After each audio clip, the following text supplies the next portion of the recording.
आज की कहानी नए साल का उपहार। राजस्थान के छोटे से गांव नयासर का किशन अभी कॉलेज ख़त्म ही की थी। तभी उसकी मम्मी ने कहा, किशन अब तो तेरी मोरारका कॉलेज भी पूरी हो गई है। नए साल से तू तेरे पापा की कंपनी संभाल लेना।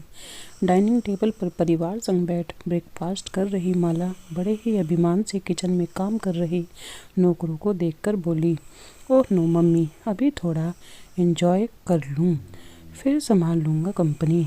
किशन सैंडविच खाते हुए अपने पापा को देखने लगा। ठीक ही तो है माला, अभी कंपनी ने फ्रेशर्स की वैकेंसी नहीं निकाली है। तुम न्यूज़पेपर ज़रूर पढ़ते रहना। और विनोद नैपकिन से हाथ पोंछकर खड़े हो गए। आप भी ना मजाक अच्छा कर लेते हो। माला विनोद को आश्चर्य के साथ देखने लगी।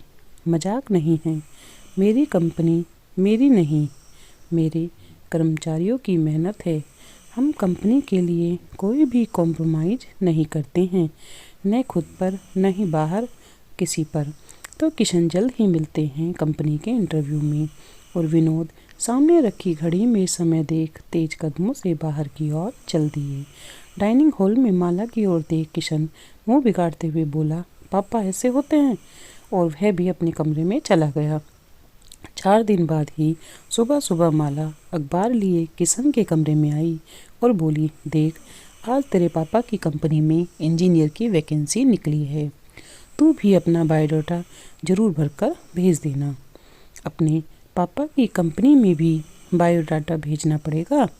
पता नहीं क्या बताना चाहते हैं। उसे बड़बड़ाते हुए देख माला न्यूज़पेपर को बेड पर फेंक गुस्से से देखती हुई उसे डांटना ही चाह रही थी कि खुद को रोककर वह कमरे से बाहर की ओर आ गई। ओह, अभी मैंने अपना बायोडाटा नहीं बनाया। ओह, मेरी न्यू ईयर की पार्टी। रोहन से फ़ोन कर पूछता हूँ कि, और मोबाइल से मुझे मन से रोहन को फ़ोन कर उससे बात करने लगा। तेरे तो मज़े हैं। तेरे पापा की कंपनी में आज ही इंजीनियर की वैकेंसी निकली है। बायोडाटा तो मुझे बनाना है, तुझे बायोडाटा की क्या ज़रूरत? रोहन उसका मजाक उड़ाते हुए बोला, मेरा मजाक उड़ाने के लिए नहीं फ़ोन किया था। अब बाकी बातें बाद में, पहले बायोडाटा बनवा वरना फ़ोन रखता हूँ। फिर दोनों ने मिलकर अपना अपना बायोडाटा बनाया और कंपनी में मेल कर दिया। विनोद कंपनी में अपने ऑफिस में बैठे हुए कभी उठते तो कभी बैठते। कभी पहले माला का फ़ोन आया कि उसने किशन को वैकेंसी के बारे में बता दिया। उसके बाद कंपनी के HR डिपार्टमेंट से भी फ़ोन आया कि किशन की इंजीनियर पोस्ट के लिए एप्लीकेशन आ गई है। अपनी चेयर पर बैठ विनोद मुस्कुरा दिए। आज कंपनी में इंजीनियर्स का सिलेक्शन है। तो किशन भी कॉल सेंटर में बताए समय अनुसार आ गया।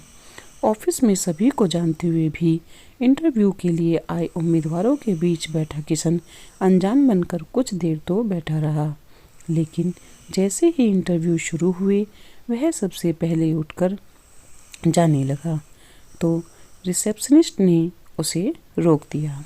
आपका समय होगा तब मैं आपको बुलाऊंगी। और वह भेजे हुए कॉल सेंट लेटर की सीक्वेंस के अनुसार उम्मीदवार को इंटरव्यू के लिए ऑफिस में भेजने लगी। किशन 2 घंटे तक बैठा रहा, जबकि साथ ही आया रोहन तो इंटरव्यू के बाद सिलेक्शन होने की खुशी भी साझा करके घर लौट चुका था।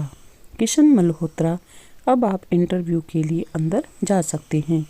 रिसेप्शनिस्ट के कहते ही वह ऑफिस में गया तो वहाँ अपने पापा को न देख चुपचाप वह कुर्सी पर बैठ गया।